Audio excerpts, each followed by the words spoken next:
এর রাজ্যে আসতে চলেছেন প্রধানমন্ত্রী নরেন্দ্র মোদী। অর্থাৎ ভোট ঘোষণার পর প্রথম রাজ্যে আসছেন প্রধানমন্ত্রী। উত্তরবঙ্গ থেকে বিজেপি প্রার্থীদের সমর্থনে তিনি প্রচার শুরু করতে চলেছেন।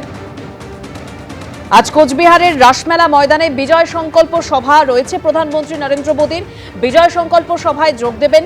সোশ্যাল মিডিয়ায় পশ্চিমবঙ্গ বিজেপির তরফে পোস্ট করে এটাই জানানো হয়েছে। ভোট ঘোষণা হয়ে গিয়েছে এবং ভোট ঘোষণার পর প্রথম রাজ্যে আসছেন প্রধানমন্ত্রী নরেন্দ্র মোদী।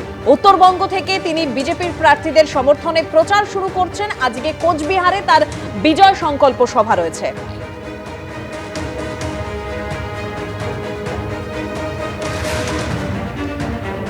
পশ্চিমবঙ্গ বিজেপি তরফে সোশ্যাল মিডিয়ায় পোস্ট করিয়ে এটা জানানো হয়েছে যে নরেন্দ্র মোদী তার আজকে কর্মসূচি রয়েছে কোচবিহার থেকে।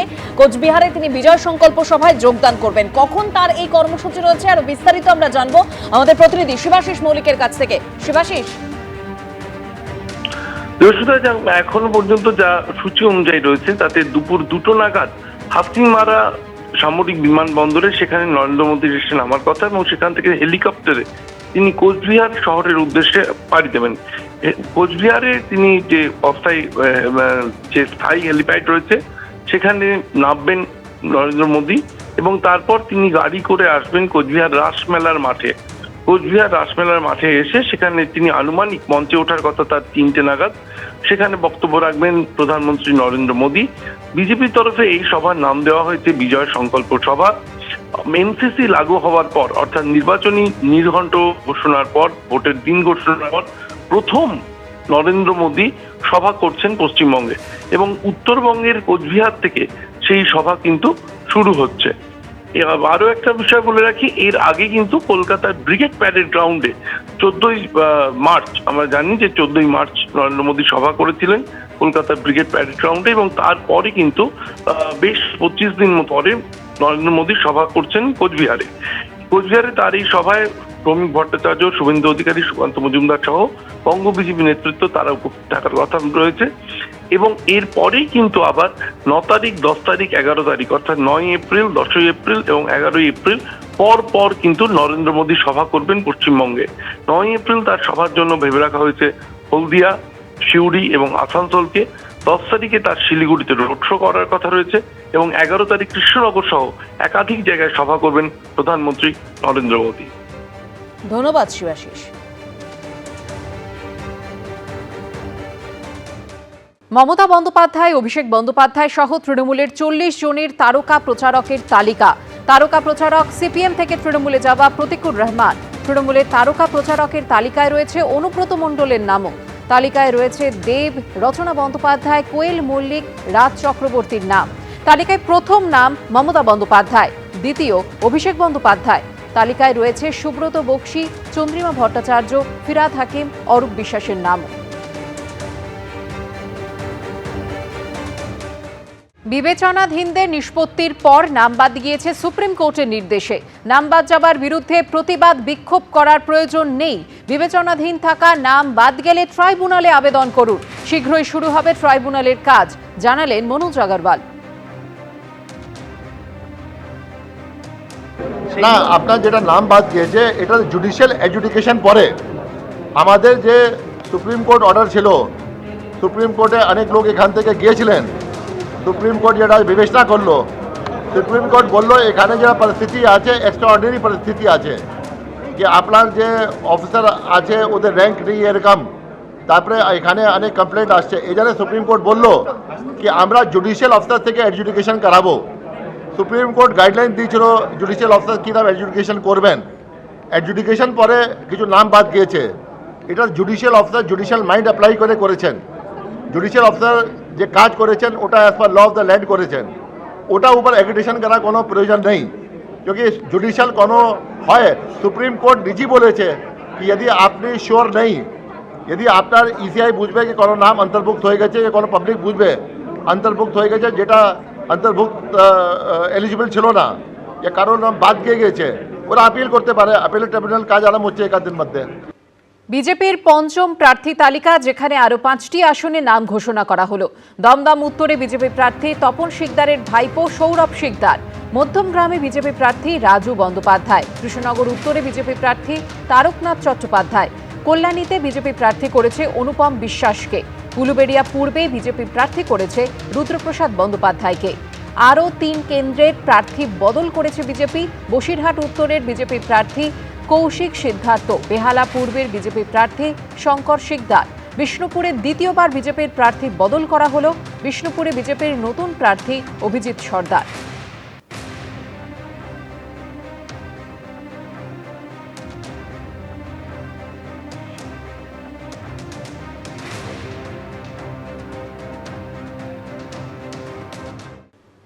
মোফাক্কারুল ইসলাম কে?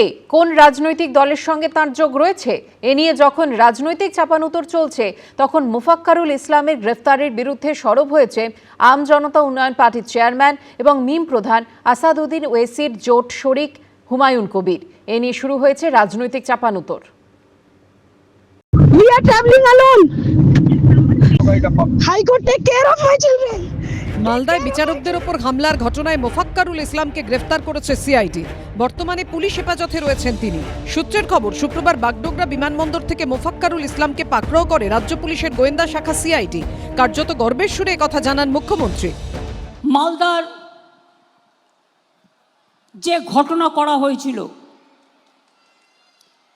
জাজেদের অ্যাটাক করা হয়েছিল, যে করেছে তাকে হাতে নাতে ধরেছে জানেন? আমাদের সিআইডি, অর্থাৎ লোকাল পুলিশ নয়।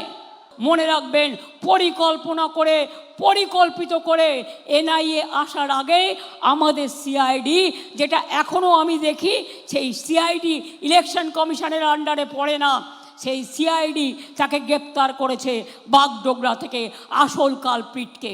ওই মোফাক্কুরুল ইসলাম যার নাম বলছেন, উনি তো মুখ্যমন্ত্রীর মঞ্চে ছিলেন। আসল বিষয়টা কোনো ব্যক্তির নয়, বিষয়টা হলো একটা নির্দিষ্ট রাজনৈতিক ভাবনার কর্মসূচির অনুমোদন এবং অনুপ্রেরণা। আজকে মুখ্যমন্ত্রী যে পরিস্থিতি রাজ্যে তৈরি করেছেন, তার কারণে এ রাজ্যে আজকে হুমায়ুন, মিম, এসব ইসলাম এরা আসতে সাহস পাচ্ছেন। এরাই তৃণমূল, আর তৃণমূলই এরা। এই মোফাক্কারুল ইসলাম কে?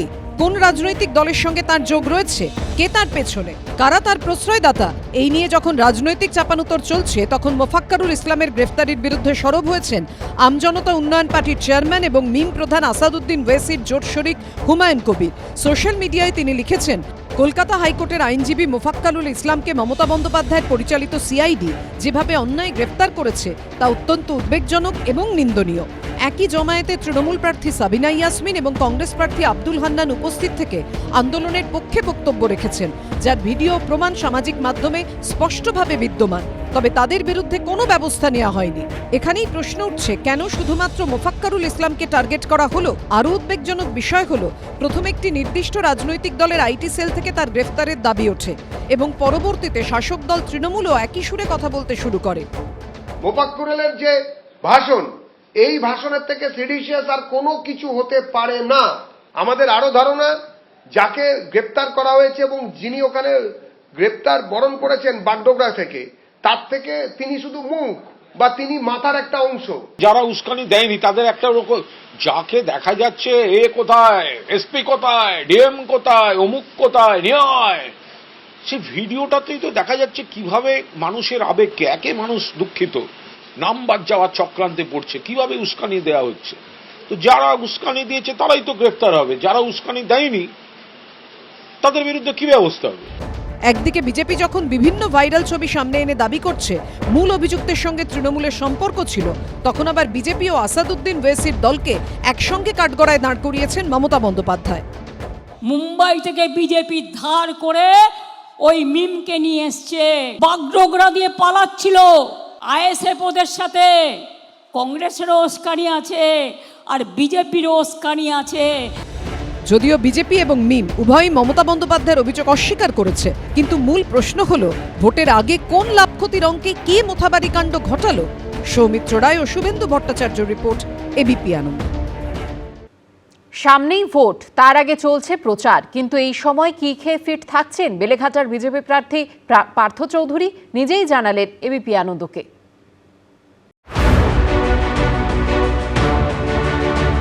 বেলেঘাটায় তৃণমূলের কুণাল ঘোষের বিরুদ্ধে এবার বিজেপি প্রার্থী করেছে পার্থ চৌধুরীকে। হাই ভোল্টেজ বিধানসভা ভোট, বিরুদ্ধে হেভিওয়েট প্রার্থী তার উপর গরম, চাই বাড়তি এনার্জি। শরীর ফিট থাকলে তবে তো ভোটের প্রচারে দৌড়ানো যাবে। তাই ভোটের আগে বুঝে শুনেই খাওয়া দাওয়া সারছেন বেলেঘাটার বিজেপি প্রার্থী।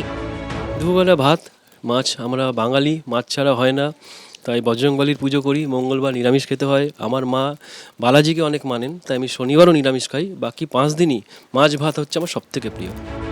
পার্থ চৌধুরীর ফিট থাকার রহস্য জানতে আমরা পৌঁছে গেছিলাম তার কাছে, তবে তার নিজের বাড়িতে নয়, এক বিজেপি কর্মীর বাড়িতে, যেখানে প্রচারের মাঝে দুপুরের খাওয়া সারলেন তিনি। তার মেনুতে ছিল ভাত, ডাল, আলু ভাজা, চিংড়ি ভাপা, লোটে মাছের ঝাল, কাতলা কালিয়া। 11 থেকে এই 26-এর জার্নিতে আমাকে কেউ কখনো বলেনি যে পার্থ তুমি মাছ খেলে তোমাকে বিজেপি দায়িত্ব দেওয়া যাবে না। আমি 2016 সালেও বিজেপির প্রার্থী ছিলাম এই বেলেঘাটা বিধানসভায়, আর এই 26-এও প্রার্থী হয়েছি। এই 10 বছরে আমি খুব মাছ খেয়েছি, আর এই মাছ খাওয়ার জন্য কেউ আমাকে প্রার্থী পদ যে পাবে না বলেও বলেনি। বেলেঘাটার বিজেপি প্রার্থীর দিন শুরু হয় ছাতুর ঘোল দিয়ে, তা না হলে ব্রেকফাস্টে থাকে দই চিড়ে। রাতে তার পছন্দের খাবার 2টি রুটি আর মুরগির মাংস। সন্ধেবেলায় পার্টির যারা আমাদের কার্যকর্তা রয়েছে একসাথে বসে আনন্দ করতে করতে আমরা মুড়ি চানাচুর, চপ মুড়ি, যেটা বাঙালির একদম ট্রেডিশনাল কালচার, যে একটা টেবিলের মাঝখানে মুড়ি পড়লো 3 প্যাকেট, চানাচুর পড়লো অনেকটা, কাঁচা লঙ্কা দিয়ে আমরা বেশ আনন্দে মুড়ি চানাচুর খাই। তার সাথে চায় চুমুক সবাইকে, আমি চা খাই না। আর রাতে কি খান? রাতে 2টো রুটি, একটু চিকেনের স্টু হলো বা হালকা সবজি খেতে ভালোবাসি। পুষ্টিবিদরা বলছেন ভাতে রয়েছে কার্বোহাইড্রেট, ডালে রয়েছে প্রচুর প্রোটিন, চিংড়িতে রয়েছে প্রোটিন, ওমেগা 3 ফ্যাটি অ্যাসিড, লোটে মাছে রয়েছে ক্যালসিয়াম এবং আয়রন। অন্যদিকে প্রোটিন, ফাইবার, আয়রন, ম্যাগনেসিয়াম রয়েছে ছাতুতে। অর্ণব মুখোপাধ্যায়ের রিপোর্ট, এবিপি আনন্দ, কলকাতা। এবিপি আনন্দ, এগিয়ে থাকে, এগিয়ে রাখে।